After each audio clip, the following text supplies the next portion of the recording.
በሉ እንግዲህ ውሃ አፍሉ፣ እዚያ ውስጥ ቀቅላችሁ ጣሉልኝ አለ። እዚያ ውስጥ ቀቅሉት እንግዲህ አለ። በበርሚል ውሃ ተሞላ።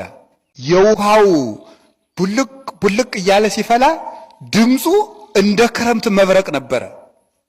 እግዚኦ! ከዚያ መሃል ቀርበናውን ካዱ ብንባል እንዴት ነው የምንሆን?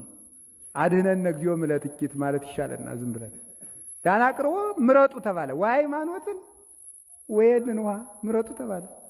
ድምፃ ለጽር ከመነጎድጓደ ክረምት እንደ ነጎድጓድ እየተፍገመገመ እየፈላ በትልቅ በርሜል ያንን ስታይ እናታችን ቅድስት እያሉታ ድንግጥ አለባት። የሃይማኖቷ ተጥቅላላ እንዴት ያለ ነገር ነው! ቅርንጫፉን አድነህ ግንዱን ልትቆርጥ ነው እንዲህ ያለ ልጇ ነው ማለት ይቅር በል እንጂ የእናቴን ሕይወቷን ማርልኝ፣ ለእናቴ ክብርን ግለጥላት፣ የሰማዩን መስኮት ክፈተው ጌታዬ ሲል ሲከፈት በሰማይ ሰማይታት የሚቀዳጁትን አክሊል የተቀመጡበትን የብርሃን ከተማ የሚዘምሩላቸውን መላእክት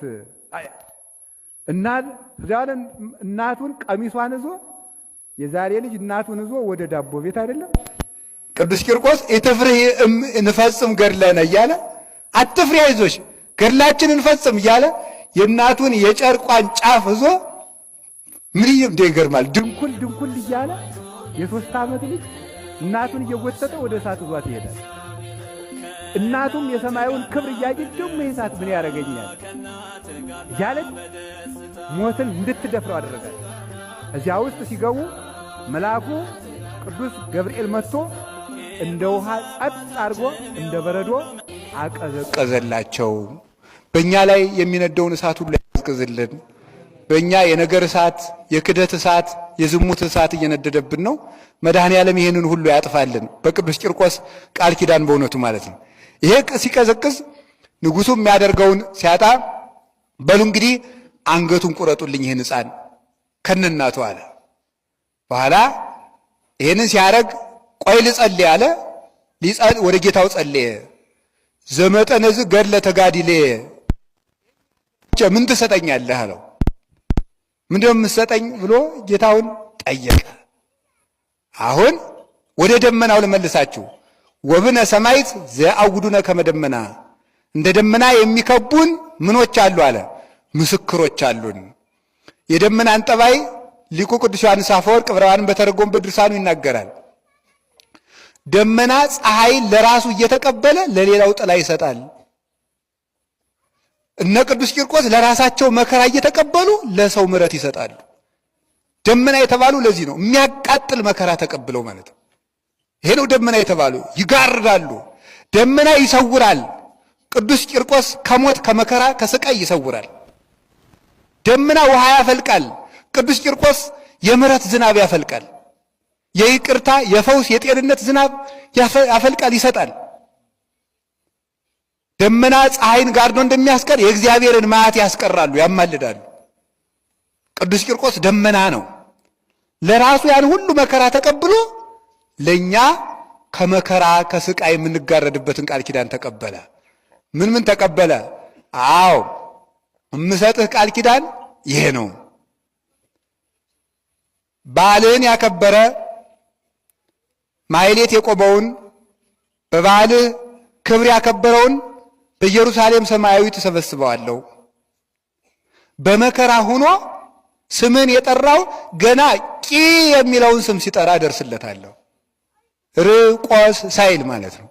ቂ ብሎ ሲጠራ ገና ያንተን ስም አስቦ የጠራውን በመከራ ጊዜ በሁሉም ቦታ ቢሆን እደርስለታለሁ። ያንተ ቤተ ክርስቲያን ከታነጸበት ግስግሶ የመጣውን እግሩን ባነሳበት ልክ ክብር ሰጠዋለሁ። እግሩን ባነሳበት ልክ ወደ ቂርቆስ 1 2 3 እያለ በደው ልክ ማለት ነው። እርምጃው ተቆጥሮ ማለት ነው። በዚህ ልክ ክብር ሰጠዋለሁ። በአንተ ስም የታነጸው ቤተ ክርስቲያን የተሳለመውን መቃብሬ ኢየሩሳሌም እንደተሳለመ ቆጥርለታለሁ። መታደል እኮ ነው በእውነቱ ማለት ነው። አሁን ቂርቆስ ተሳልመን ኢየሩሳሌም እንደተሳለምን ይቆጠርልናል ማለት ነው። እዚህ በመሳለማችን ይህንን እቆጥርለታለሁ። መካን ከሆነች ገድልህን ያዘለች እንደሆነ ልጅ እሰጣታለሁ። ያንተ ቤተ ክርስቲያን በታነጸበት የሚኖሩትን እንደ ቅዱሳን መላእክት እቆጥርልሃለሁ። በሰማይ ኢየሩሳሌም አኖራቸዋለሁ።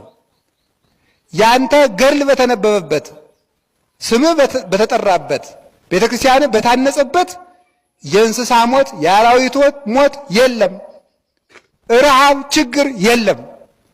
ይኸው እዚህ እኮ ጣና ቂርቆስ መጀመሪያ ቂርቆስ ራሱ ታቦቱ ሲመጣ እኮ መከራ እንዲህ ያለ ስለቅቅ ተብሎ ነው የመጣ አይደለም። የሰው ሞት የእንስሳት ሞት ነበረ። እዚህ አካባቢ ገበሬ ሁሉ እያለቀ የቂርቆስን ታቦት ያውም በወሬ ወሬ ነው። የዚያን ጊዜ ገና ኢትዮጵያ ውስጥ አልመጣም እኮ ታቦቱ በወሬ ወሬ ገና ስንክሳርም እኮ የዚያን ጊዜ ገና አልተተረጎመም። ቂርቆስ የሚባል ሰማዕት አለ አሉ ተብሎ በስብከት በአበው ተሰምቶ የእሱ ታቦት ተተከለበት። ረሃብ የለም፣ ድርቅ የለም፣ ከብትም አይሞትም፣ ሰውም አይሞትም ተብሎ ተሰምቶ ነው እስክንድርያ ሄደው ከቅዱስ አትናቴዎስ አስባርከው ዘውት የመጡ። ስለዚህ እዚህ መጥቶ በዚህ አካባቢ ያለውን የፎገራን መከራ በሙሉ ጸጥ ያደረገው ቂርቆስ ነው። አሁንም የሚጠብቃችሁ እኮ ቅዱስ ቂርቆስ ነው በእውነቱ ማለት ነው። ስለዚህ ተመልከቱ፣ ቅዱስ ቂርቆስ ይህንን ሁሉ ቃል ኪዳን ተቀብሎ አረ ደግሞ ልነግራችሁ ነው ሌላ